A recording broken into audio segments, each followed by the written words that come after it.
After long speculation and a slight controversy from the NDP because he kept the renaming of the Minister of Labour to the Minister of Jobs, which Trudeau introduced, and he didn't have a Minister of Women and Gender Equality, which doesn't mean that the department disappeared, just that it ran under Stephen Guilbeault temporarily. Whatever. Mark Carney's long-term cabinet has now been revealed. Despite what conservatives were whining about on Twitter, more than half of the cabinet secretaries are fresh faces, without that one MP that we all wanted, which I'll talk about later. Canada has a really quick and easy way to create a ministry, which tends to lead to a bloated cabinet, either because the Prime Minister genuinely wanted to create a new ministry, or because he wanted to hand out some like Mickey Mouse position, and when you look at what the ministry actually does, it has like almost no power. And as conservatives are going on about how Mark Carney is the exact same as Trudeau, he clearly isn't. Trudeau, probably because of reasons that pulled from both of what I mentioned earlier, had one of the most bloated cabinets ever, with some people not really having any real power, just there to say a few words and then be ignored. A ministry isn't really even controlled by its minister, who is an elected MP and could change hypothetically at pretty much any time. The real person in charge is the deputy minister, or second in command, who is the bureaucrat that actually has to get the stuff done and has typically been there a pretty long time. With that being said, some of the ministries that Trudeau created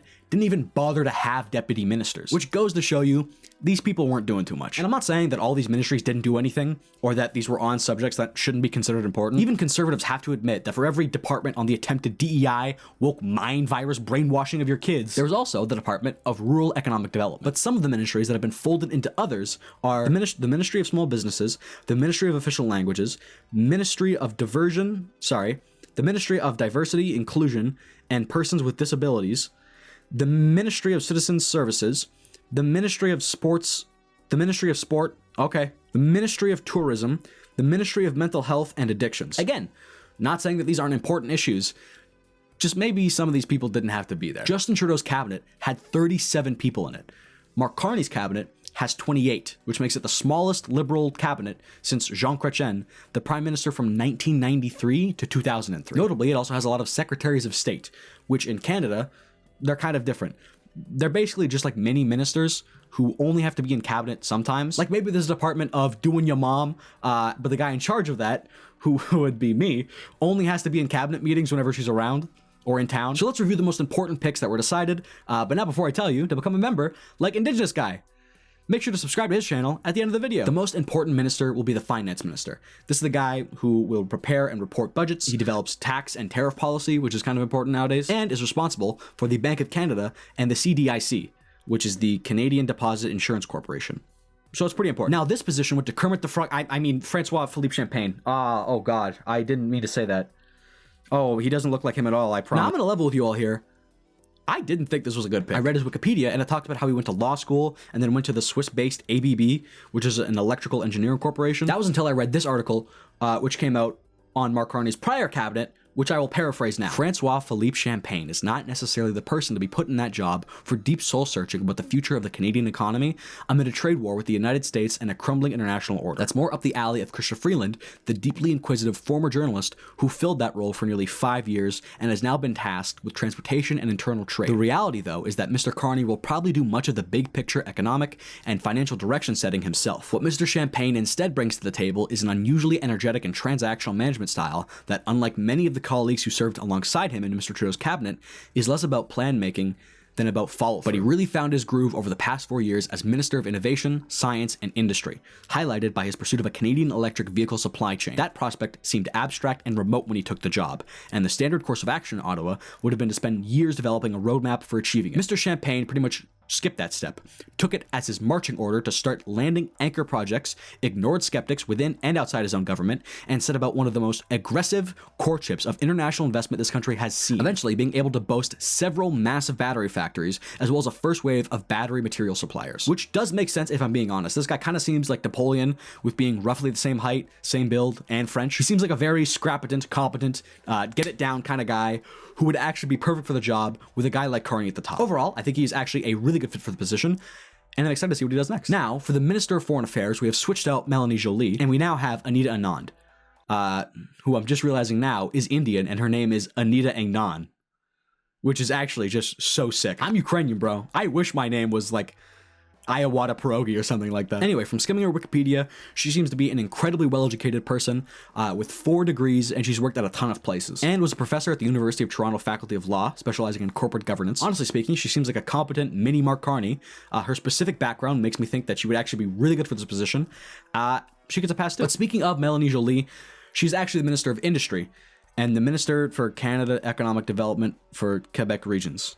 Okay. I don't know how I feel about this, to be honest. I mean, I like that he put in someone who is kind of young into this position, considering how much of a modern industry and science department will be AI related and focused in these next few years. But also, like, I don't think she's at her best here. She worked primarily in the areas of civil and commercial litigation, bankruptcy, and insolvency law. Like, I don't think she'd be the best at this, but what do I know? She did say that she wanted an economic-related department, and considering that she really wants to do something economic-related, she probably will be more interested and active working in it, which is a plus. And so taking that into consideration with how competently she handled the Minister of Foreign Affairs position, I think this would be the best economic-related position for her. But still, I think she has to prove herself a little bit when it comes to this position, but I hope she does. Now, this is where it gets slightly more negative. Sean Fraser as Minister of Justice. Why? Bro was a lawyer for 3 years in Calgary and then became a politician. And besides that, he's done almost nothing. I think he's done a decent job at some of his roles. But if I'm being honest, it does seem like Mélanie Joly would be way better at this than Sean Fraser. Good lord. She went to Oxford, worked at 2 major different Montreal law firms, was a prosecutor at the Gomery Commission of Inquiry.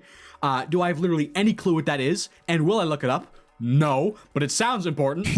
Funny Atlantic Province man was a lawyer for 3 years in Calgary. Like, this guy is my attorney general. Oh, bro, look at my attorney general, dog. My ass is going to jail. Now, again, he could surprise us. He did a really good job with the Housing Accelerator Fund. But so far, what seems like the only DEI position in cabinet is, funny enough, the whitest man in cabinet. Now, for the Minister of Health, we have Marjorie Michelle. Now, for the Minister of Health, we have Marjorie.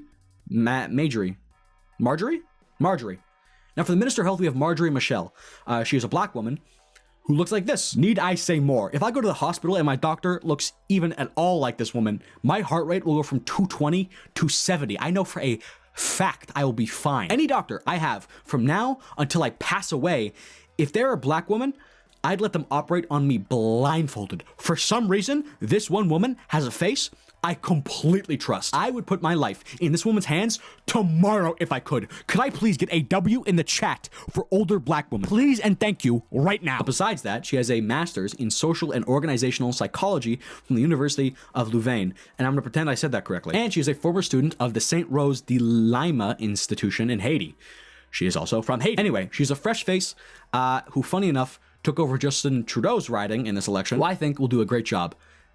Marjorie Michelle. Oh no, it's Marjorie. Oh, good lord. I'm so sorry. Marjorie Michelle, please don't let me down. I don't ask much. I believe in you. That brings us to our final cabinet member I will review today, the Honorable Chrystia Freeland. Look, I'm gonna say it. Chrystia Freeland is one mean cunt. If I want anyone in charge of managing the Alto project and bossing around Danielle Smith and Doug Ford to sign a deal, I want this woman. Well, with Doug Ford, honey might work a little bit better than vinegar. With Doug Ford, it just kind of seems like she might have to, like, I don't know, buy him a double-double, quarter pounder with cheese and like 4 Mickeys, and he'll sign whatever she asks him to and then start operating on heavy machinery like it's no one's business. She has excellent negotiation skills that helped us get a really good deal with Donald Trump in our previous trade deal. She literally has some of the best experience with this type of stuff. She is, however, electoral cancer, so obviously she can't be where Trudeau had her, like the deputy prime minister or the finance minister. I think she's actually gonna tear up this role. But now that I've reviewed people who are at cabinet, we got to get to Bruce Fanjoy. Now look, I'm generally not in favor of creating like ministry positions just because, or to like virtue signal that you care about a position. There's nothing wrong with virtue signaling to some extent, but typically speaking, it's a pretty expensive virtue signal considering like salary increases. But the fact that Bruce Fanjoy, who, if you don't know, was the guy who defeated Pierre Poilievre in his own riding, didn't get any sort of seat in cabinet, does kind of suck. How funny would it be if Mark Carney created like the ministry of like, I don't know, doing the take the L dance on Pierre Poilievre, and like specifically gave him this position? Like, he wouldn't do anything either. He would just kind of sit there and like act as a constant demoralizing reminder to conservatives that they lost and their guy even lost his own seat. But I understand not having him in cabinet too. It just sucks. Other than that, please consider becoming a member for access to cool things like these emotes and cool badges and some really cool members only videos that are coming very soon. inventar, inventar, inventar, inventar.